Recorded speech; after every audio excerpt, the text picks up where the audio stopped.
this is Dr. Vivita. 12 வயசு வரைக்கும் இருக்கிற குழந்தைங்களுக்கு என்னென்ன ரீசன்னால முடி கொட்டும் அப்படிங்கறத பார்க்கலாம். First, bacterial infection. Bacterial infection வந்ததுன்னா முடியோட வேர்க்கால்ல ஃபாலிகுலைட்டிஸ் ஃபார்ம் ஆகும். செகண்ட், ஃபங்கல் இன்ஃபெக்ஷன், டீனியா கேபிட்டஸ்னு சொல்றது, ரிங்வார்ம் இன்ஃபெக்ஷன் சொல்லுவாங்க. இந்த இன்ஃபெக்ஷனாலையும் முடி கொட்டி போகும். தேர்ட், அலோபேஷியா ஏரியேட்டா புல்வெட்டுன்னு சொல்றது.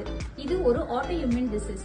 இது வந்தது அப்படின்னா உங்களுக்கு காயின் ஷேப்ல முடி கொட்ட ஆரம்பிக்கும். அரிப்பு எதுவுமே இருக்காது. இது அன்ட்ரீட்டபிளா விடும்போது அலோபேஷியா டோட்டாலிஸ் வரைக்கும் ப்ரொடியூஸ் ஆகிறதுக்கு சான்ஸ் இருக்கு.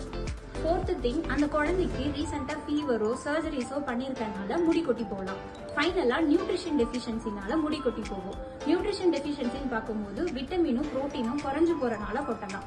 இந்த மாதிரி இருக்கவங்க குழந்தைங்களுக்கு புரோட்டீன் ரிச் டயட் கொடுக்கணும். எஸ்பெஷலி சோயாபீன் கொடுக்கணும். விட்டமின்ஸ்ல நீங்க பால், முட்டை, மீன் இதெல்லாம் கொடுக்கலாம்.